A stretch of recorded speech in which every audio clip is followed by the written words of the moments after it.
Welcome back to the Jatai Academy. I'm Russell Mays, Director of Content. Today, we're going to be doing 90s layering. Layering in the 90s was all about getting the hair to flip out and to get some pieciness to it and some softness and a lot of movement to it. It was about having glamour, but a casualness to the glamour, a more of a lived-in kind of glamour. So we're going to use Gwen Stefani and Jennifer Aniston as our inspiration, and I'm going to show you how to get the hair to piece out and flip on the bottom, how to get some fullness, and force the hair to flip. So let's get started. Okay, I'm going to start with a natural center part. So I'm going to start right in the middle, take a flat section right there in the center. This is going to be my guide length for both sides of the head. Now when I comb this, I'm going to comb this just like I do all of my other perimeter shapes. I'm combing clean from the root down. Once I get to my fingers, I am going to switch it up because the 80s layering is all about hair that flips and has a lot of movement and a lot of flickiness to it. So, and to encourage that, I am going to turn my fingers up, so as I point cut, that's going to slightly cut the top layer of this section shorter than the underneath and will encourage it to flip. We're going to comb everything straight down. I am using my Jatai Osaka scissor. This is 5.5. It's got a good amount of sharpness to it, and it's got a nice blade point to it, so I can go through and point cut this very easily. Making sure that the line is even on both sides, but not necessarily blunt. I want this to have some soft separation, so I'm going through and doing an exaggerated point cut with my fingers flipped. After I finish the first section, I'm going to continue taking parallel sections all the way up the head until I run out of hair and I have cut my entire perimeter shape. My next section here, I'm going to start right in the center again. I'm going to comb everything out of the way. In the middle, comb everything straight down, curving my fingers up as I go through and point cut that through. Next section, there's my guide from underneath.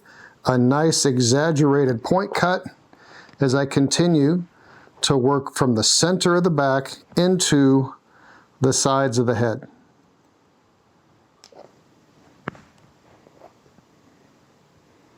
Exaggerating my flip.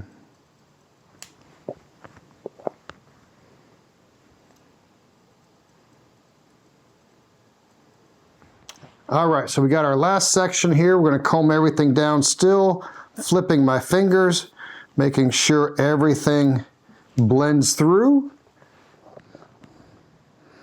Length is looking pretty good. So now let's move on to our layering. Okay, on my layering, we're going to start right in the center.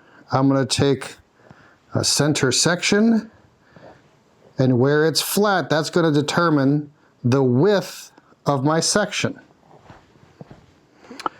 So I got a center section from the front, running all the way down to the center of the back. So now I'm going to, right at the crown, separate the front from the back.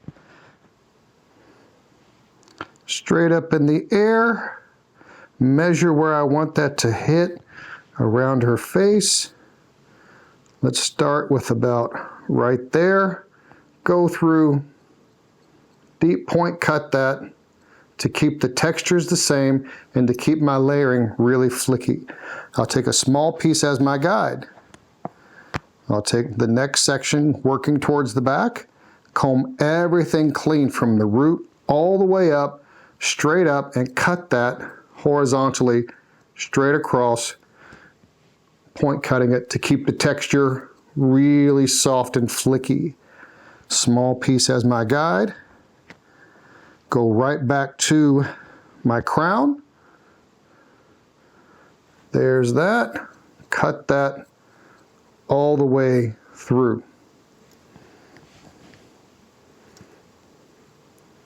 So far we're doing just regular layering, but as of right now, to make it 80s, I'm going to take my next guide, and from here, instead of pulling that at 90 or over directing up, I am now going to pull this straight out the back There's my length.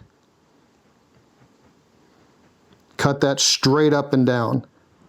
My next piece, the perimeter starts to fall out. There's my guide. Cut that straight up and down. So what I'm effectively doing is leaving a corner in my layering right through the crown. So what happens is when this falls, that's going to build up weight.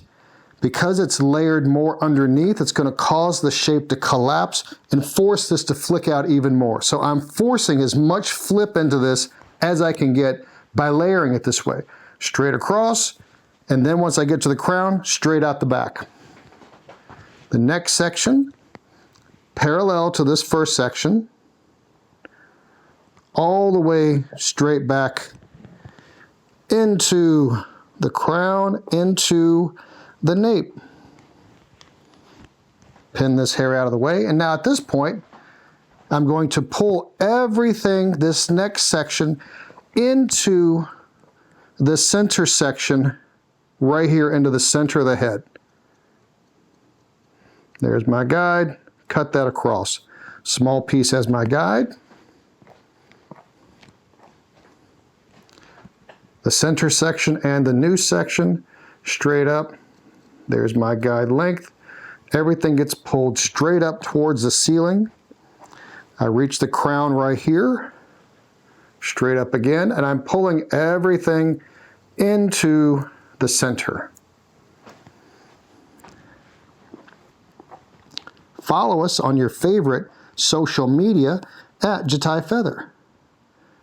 There's my guide from underneath and the top, pulling everything to the center.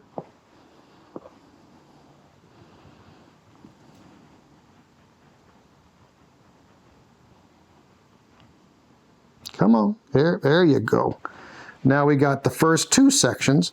So now I'm going to take the rest of this whole right side and do exactly the same thing. I don't think very much hair is going to reach, but I'm going to hold it up and check and make sure that nothing does.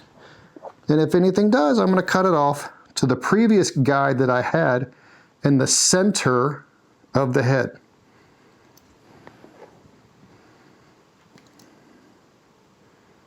There we go. Small piece is my guide. Quarter part to the crown. Pull everything to the center, using my center first mohawk section as my guide. Cut that through, small piece as my guide. Next section, pull everything straight back into the center. Cut that down and through.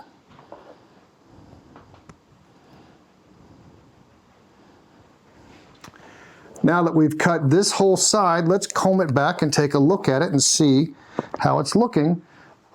So as I start to shake it, you can automatically see how it's forcing the hair to flick out into these pieces, and it's getting really separated, and you can really see individual little pieces of layers flick out. So let's go through and do the same thing on the other side. So since I held everything straight up, I need to go through and make sure that my layering really fits in around the front, because if I pull everything straight up, when the hair falls, it's going to show, it's going to mirror this hairline in the end result of my perimeter. So when I comb this down, it's actually going to go back, down, recession, and then down. So I need to go through and make sure I have a smooth blend so that my layering doesn't get lumpy around the front. Very simply, take the first bump of the head to the high point of the ear over the hairline. Do this on both sides. So now that I got this sectioned out, this is all the hair that has the ability to fall in the face. So I want to make sure that that smoothly blends and it doesn't reflect the hairlines from me pulling it up. So we'll comb this forward. Now I don't want to go through and recut everything. I just want to go through and blend this line around the front. So I'll take a deep point cut, take half of it to the right side and half of it to the left. I'll continue to hold this hair straight down, combing it clean from the part all the way through, and clean up any little discrepancies that I have from pulling it up in the air.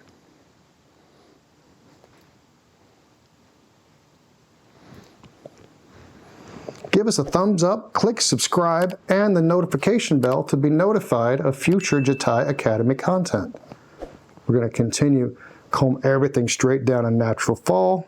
Place our fingers, you can see right through there. So I'm going to take a little bit of that out, a little bit below it.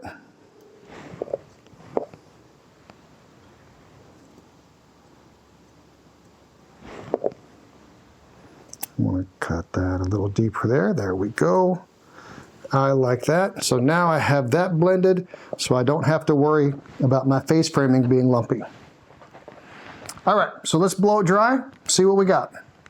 Here's our end result. I think we're looking pretty good. I think this is, very much spot on to what Gwen Stefani was doing when she was going to all the award shows in the 90s and she grew her hair out and she was wearing the flip. But it's also reminiscent of Jennifer Aniston when she had her Rachel cut, where it was really layered, but it was flippy on the bottom. And I think the flip gives it a more casual kind of glamour as opposed to this overtly voluminous glamour. And I think it's a nice little technique to have in your back pocket when you need it. So check out the Jatai Academy. There's all kinds of great information on there that will make you a better hairstylist and barber. Also, let us know what you'd like to see in the future, and we will see you next time. Thank you so much for watching.